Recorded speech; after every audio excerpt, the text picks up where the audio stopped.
नमस्कार दोस्तों, स्वागत है आप सभी का सौरभ स्टडी पॉइंट में। आज हम एग्जाम से रिलेटेड जितने भी महत्वपूर्ण प्रश्न लेकर के आए हुए हैं वो SSC, CHSL, railway group D और भी जितने एग्जाम होने वाले हैं दोस्तों, एसएससी से रिलेटेड, यूपी ट्रिपल एससी की पीईटी के लिए जितने भी इंपॉर्टेंट एग्जाम होने वाले हैं उन सभी एग्जामों के लिए जो क्वेश्चन है वो वेरी वेरी इंपॉर्टेंट रहने वाले हैं। तो आइए दोस्तों, इसी क्रम में जो सामान्य ज्ञान की प्रश्नोत्तरी दी गई है वो बहुत ही इंपॉर्टेंट रहने वाली है एग्जाम के लिए। तो आप लोग दोस्तों जुड़ जाइए हमारे चैनल के साथ में, सौरभ स्टडी पॉइंट के साथ में, और आप लोगों को कम समय में बेहतर तैयारी के साथ में हम करवाएंगे दोस्तों। तो आइए दोस्तों, इसी क्रम में शुरू करते हैं कि हमारा पहला प्रश्न क्या दिया गया है। तो अगर पहला प्रश्न के बारे में बात करें दोस्तों, पहला प्रश्न हमारा दिया गया है कि किस दवा का एलर्जी के इलाज के लिए प्रयोग किया जाता है। हमको बताना है कि किस दवा का प्रयोग जो है एलर्जी के इलाज के लिए प्रयोग किया जाता है। तो जो चारों ऑप्शन दिए गए हैं दोस्तों, चारों ऑप्शन में हमारा कौन सा जवाब सही रहने वाला है, तो आइए इसके बारे में जानते हैं। तो बात करें अगर सही जवाब का, तो सही जवाब हमारा क्या हो जाएगा दोस्तों, तो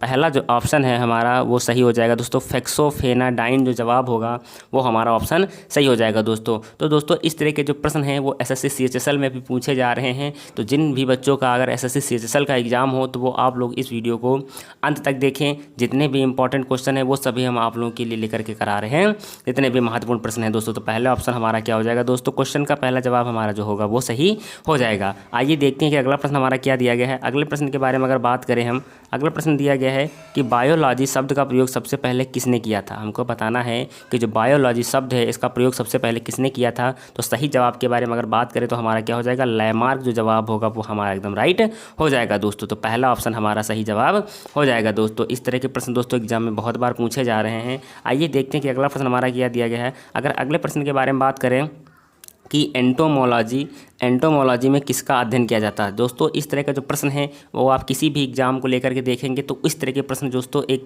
अध्ययन से रिलेटेड, स्टडी से रिलेटेड दोस्तों एक प्रश्न जरूर एग्जाम में पूछा जा रहा है। तो आप लोगों को इस तरह के प्रश्नों को बहुत अच्छे से तैयार करते हुए चलना है। तो एंटोमोलॉजी में किसका अध्ययन किया जाता है, तो दोस्तों हमको बताना है। तो दोस्तों इसका सही जवाब क्या होगा दोस्तों, तो सही जवाब हमारा हो जाएगा कीटों का। किसका हो जाएगा दोस्तों, चौथा जो ऑप्शन है वो हमारा एकदम राइट रहने वाला है। तो एंटोमोलॉजी में किसका अध्ययन किया जाता है दोस्तों, कीटों का अध्ययन किया जाता है दोस्तों। इस तरह के प्रश्न एग्जाम में बहुत बार रिपीट हो रहे हैं। तो आइए देखते हैं अगला प्रश्न हमारा क्या दिया गया है कि परिस्थिति विज्ञान इकोलॉजी का किससे संबंध है। जो इकोलॉजी है वो किससे रिलेटेड है, हमको बताना है कि इसका जवाब क्या रहने वाला है। तो सही जवाब हमारा क्या हो जाएगा, शरीर संरचना और वातावरण जो जवाब होगा वो हमारा रिलेटेड है, जो किससे है दोस्तों, इकोलॉजी से संबंधित है। तो दोस्तों ऑप्शन के अकॉर्डिंग हमको जवाब देना है। कुछ प्रश्न ऐसे भी एग्जाम में पूछे जाते हैं कि जो हमको क्वेश्चन से ही वो जो ऑप्शन दिए जाते हैं दोस्तों हमको उसी में से चूज करना पड़ता है। तो दोस्तों अगर बात करें कि परिस्थिति विज्ञान किसे कहते हैं, किससे संबंधित है, तो शरीर संरचना और वातावरण से संबंधित है। आइए देखते हैं कि अगला प्रश्न हमारा क्या दिया गया है। अगले प्रश्न के बारे में अगर बात करें हम कि कोशिकाओं में चयापचय की क्रिया कहाँ होती है। हमको बताना है कि जो कोशिकाओं में दोस्तों चयापचय की जो क्रिया होती है वो कहाँ पर होती है। तो सही जवाब के बारे में अगर बात करें तो हमारा क्या हो जाएगा, माइटोकॉन्ड्रिया जो जवाब होगा वो हमारा एकदम राइट रहने वाला है। तो इस तरह के प्रश्न दोस्तों एग्जाम में ये जितने भी प्रश्न हैं दोस्तों, ये प्रीवियस ईयर के पूछे गए हुए प्रश्न हैं। और दोस्तों ये रिव्यू है, जो अभी सेशल का एग्जाम हुआ था, बच्चों से जो जानकारी मिली है दोस्तों, रिव्यू से जितनी भी जानकारी मिली है वो सभी हम जानकारी आप लोगों को दे रहे हैं। एग्जाम से रिलेटेड जितने भी महत्वपूर्ण प्रश्न पूछे गए हैं वो सभी प्रश्न हम आप लोगों के लिए लेकर के आए हुए हैं। आइए देखते हैं अगला प्रश्न हमारा क्या दिया गया है। अगले प्रश्न के बारे में अगर बात करें कि आयस्टर प्रजाति के अंतर्गत आता है। हमको बताना है कि जो आयस्टर प्रजाति है वो निम्नलिखित में किसके अंतर्गत आता है। तो सही जवाब के बारे में अगर बात करें तो हमारा दोस्तों क्या हो जाएगा, तो दोस्तों इसका जो ऑप्शन दिए गए ऑप्शन गलत हो गए हैं। तो अगर सही जवाब के बारे में अगर बात करें तो हमारा क्या हो जाएगा दोस्तों, मोलस्का।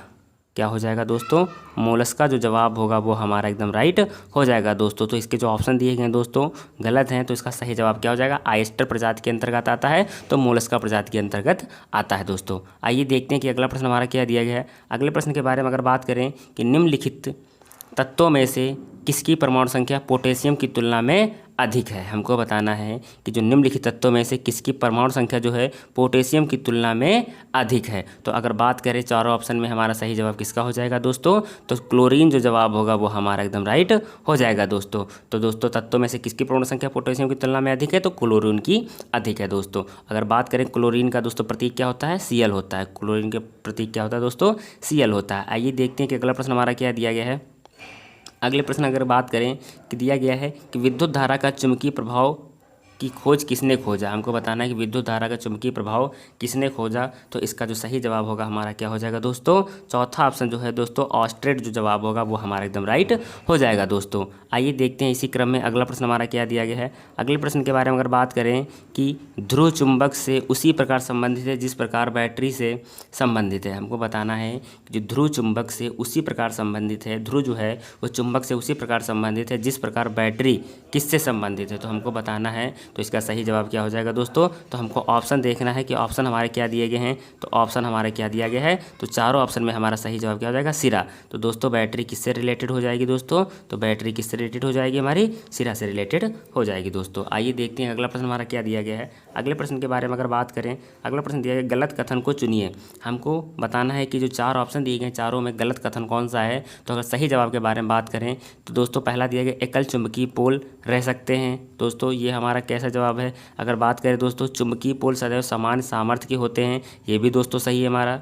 समान पोल एक दूसरे को प्रतिकर्षित करते हैं, ये भी सही है। इनमें से कोई नहीं। तो दोस्तों अगर सही जवाब के बारे में बात करें तो क्या हो जाएगा दोस्तों? हमारा पहला जो जवाब होगा वो हमारा एकदम राइट हो जाएगा। एकल चुंबकीय पोल रह सकते हैं, जवाब हमारा सही हो जाएगा। आइए देखते हैं अगला हमारा ऑप्शन क्या दिया गया है कि क्षण चुंबक का अधिकतम चुंबकत्व होता है। हमको बताना है कि जो क्षण चुंबक का अधिकतम चुंबकत्व होता है दोस्तों कहाँ पर होता है। तो हमको ऑप्शन में क्या दिया गया है? ध्रुवों पर जो जवाब होगा वो हमारा एकदम राइट हो जाएगा। तो तीसरा ऑप्शन हमारा एकदम सही रहने वाला है। आइए देखते हैं इसी क्रम में अगला प्रश्न हमारा क्या दिया गया है। अगले प्रश्न के बारे में अगर बात करें कि फ्लेमिंग के बाएं हाथ के नियम के उपयोग किससे ज्ञात करने के लिए किया जाता है। हमको बताना है कि फ्लेमिंग के बाएं हाथ का जो नियम है उपयोग किसे ज्ञात करने के लिए किया जाता है। तो सही जवाब के बारे में अगर बात करें तो क्या हो जाएगा दोस्तों?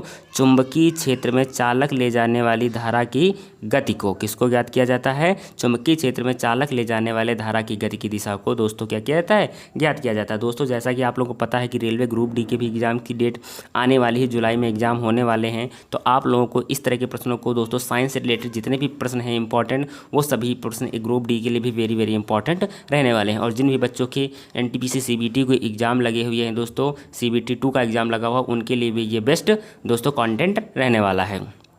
आइए देखते हैं कि अगला प्रश्न हमारा क्या दिया गया है। अगर अगले प्रश्न के बारे में बात करें कि एक चुंबक के चारों ओर वह अंतराल जिसमें चुंबकीय प्रभाव होता है तो दोस्तों कहलाता है। हमको बताना है कि एक चुंबक के चारों ओर वह अंतराल जिसमें चुंबकीय प्रभाव रहता है कहलाता है। तो सही जवाब क्या हो जाएगा दोस्तों? चुंबकीय क्षेत्र जो जवाब होगा वो हमारा एकदम राइट हो जाएगा दोस्तों। तो सही जवाब क्या रहने वाला है? चुंबकीय क्षेत्र जो जवाब होगा वो हमारा एकदम राइट हो जाएगा। आइए देखते हैं कि इसी क्रम में अगला प्रश्न हमारा क्या दिया गया है। अगले प्रश्न के बारे में अगर बात करें कि एक समान चुंबकीय क्षेत्र में रखे गए चुंबकीय द्विध्रुव अनुभव किया जाएगा। हमको बताना है कि एक समान चुंबकीय क्षेत्र में रखे गए चुंबकीय द्विध्रुव अनुभव किया जाएगा। तो सही जवाब हमारा क्या हो जाएगा दोस्तों?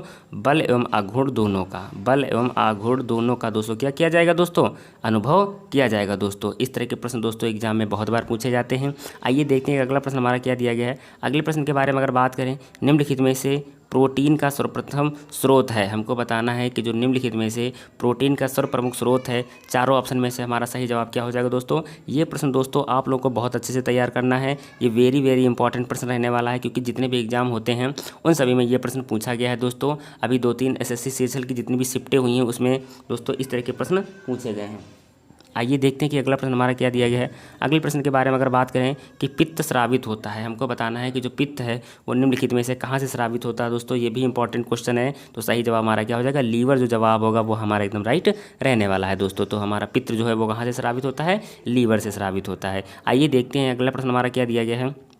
अगला प्रश्न दिया गया है कि मानव गुर्दे में बनाने वाली पथरी में अधिकतम पाया जाने वाला पदार्थ है। हमको बताना है कि जो मानव गुर्दे में बनने वाली जो पथरी है अधिकतम पाया जाता है, तो इसमें से क्या पाया जाता है सबसे ज़्यादा? तो सही जवाब हमारा क्या हो जाएगा? कैल्शियम ऑक्जेलेट जो जवाब होगा वो हमारा राइट हो जाएगा दोस्तों। जो पथरी होती है, जो पेट के अंदर स्टोन हो जाते हैं दोस्तों, किसकी बनी होती है? वो कैल्शियम ऑक्जेलेट की बनी होती है। आइए देखते हैं इसी क्रम में अगला प्रश्न हमारा क्या दिया गया है। अगले प्रश्न का अगर बात करें कि विटामिन ए का अच्छा स्रोत है। हमको बताना है कि जो विटामिन ए का अच्छा स्रोत है वो क्या है निम्नलिखित में से? तो ऑप्शन में जो जवाब होगा हमारा क्या हो जाएगा? गाजर जो जवाब होगा वो हमारा एकदम राइट हो जाएगा। तो विटामिन ए का अच्छा स्रोत क्या हो जाएगा दोस्तों? गाजर हो जाएगा। आइए देखते हैं कि दोस्तों अगला प्रश्न हमारा क्या दिया गया है। अगले प्रश्न के बारे में अगर बात करें कि पेट में भोजन को पचाने के लिए निम्नलिखित में से किसकी आवश्यकता होती है। हमको बताना है कि जो निम्नलिखित में से दोस्तों किस अम्ल की पेट में भोजन को पचाने के लिए निम्नलिखित में किसकी आवश्यकता होती है। तो अगर सही जवाब के बारे में बात करें दोस्तों हमारा क्या रहने वाला है। दोस्तों इस तरह के प्रश्न को दोस्तों कैसे करना है, कौन सा हमारा जवाब सही रहने वाला है, तो आइए देखते हैं। तो इसका सही जवाब क्या हो जाएगा, एंजाइम जो जवाब होगा वो हमारा राइट हो जाएगा। तो पेट में भोजन को पचाने के लिए किसकी आवश्यकता हो, तो दोस्तों एंजाइम की आवश्यकता होती है। दोस्तों आइए देखते हैं कि अगला प्रश्न हमारा क्या दिया गया है। अगले प्रश्न के बारे में अगर बात करें, अगला प्रश्न दिया गया निम्नलिखित में से किस अम्ल की उपस्थित हमारे पेट में होती है। तो दोस्तों चारों ऑप्शन में से कौन सा अम्ल जो है हमारे पेट के अंदर उपस्थित होता है। तो सही जवाब हमारा क्या हो जाएगा दोस्तों, हाइड्रोक्लोरिक अम्ल जो जवाब होगा वो हमारा एकदम राइट हो जाएगा दोस्तों। तो सेकेंड ऑप्शन हमारा जो जवाब होगा वो सही हो जाएगा। हाइड्रोक्लोरिक अम्ल दोस्तों क्या बोलते हैं, HCl भी कहीं पर लिखा आता है तो हाइड्रोक्लोरिक इसको बोला जाता है। अगर सल्फ्यूरिक अम्ल क्या होता है दोस्तों, आप लोग हमें कमेंट बॉक्स में कमेंट करके बता सकते हैं। आइए देखते हैं कि अगला प्रश्न हमारा क्या दिया गया है। अगला प्रश्न दिया गया है कि भोजन का पाचन निम्न अंग से प्रारंभ होता है, कि भोजन का जो पाचन है निम्न अंग से प्रारंभ होता है। तो इसका दोस्तों सही जवाब क्या हो जाएगा, मुंह से। तो हमारा जो भोजन का पाचन होता है वो कहाँ से स्टार्ट हो जाता है दोस्तों, मुंह से स्टार्ट हो जाता है। आइए देखते हैं कि अगला प्रश्न हमारा क्या दिया गया है।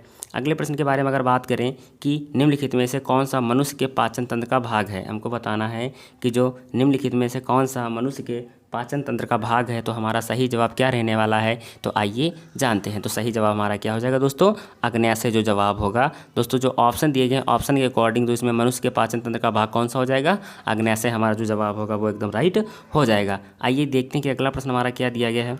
अगले प्रश्न के बारे में अगर बात करें कि मधुमक्खी और टिड्डा किस वर्ग से संबंधित है। मधुमक्खी और टिड्डा जो है वो निम्नलिखित में से किस वर्ग से संबंधित हैं। तो सही जवाब हमारा क्या रहने वाला है इसका, तो आइए जानते हैं। तो सही जवाब हमारा क्या हो जाएगा, कीट जो जवाब होगा वो हमारा एकदम राइट हो जाएगा। तो मधुमक्खी और टिड्डा किस वर्ग से हैं, कीट वर्ग से रिलेटेड हैं दोस्तों। आइए देखते हैं अगला प्रश्न हमारा क्या दिया गया है। अगला प्रश्न दिया गया है कि पौधों में उत्पन्न वह हार्मोन जिसकी वजह से पौधे सूर्य के प्रकाश की ओर झुक जाते हैं। सूर्य के प्रकाश की ओर झुक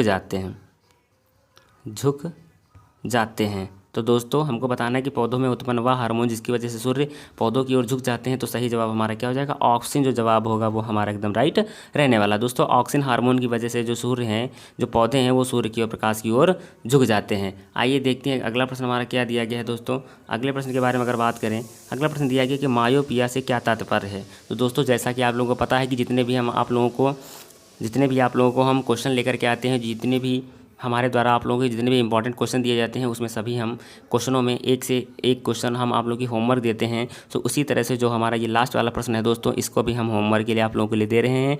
आप लोग हमें कमेंट बॉक्स में इसका जवाब करके बताइएगा कि सही जवाब क्या रहने वाला है दोस्तों। और वीडियो पे दोस्तों अंत तक बने रहने के लिए बहुत बहुत धन्यवाद दोस्तों। जिसने भी वीडियो देखी है उसके लिए एग्जाम में वेरी वेरी इंपॉर्टेंट ये प्रश्न रहने वाले हैं। इसी तरह के प्रश्न एग्जाम में बहुत बार पूछे जा रहे हैं। तो आप लोगों के लिए दोस्तों ये बहुत ही अच्छा कंटेंट रहने वाला है। और आप लोगों को बता देना चाहेंगे कि अगर आपको हमारी वीडियो अच्छी लगी हो तो आप लोग हमारी वीडियो को लाइक कमेंट शेयर करना ना भूलें। और अगर आप हमारे चैनल पर अभी तक नए हैं तो हमारे चैनल को दोस्तों क्या करें, सब्सक्राइब करना ना भूलें। धन्यवाद।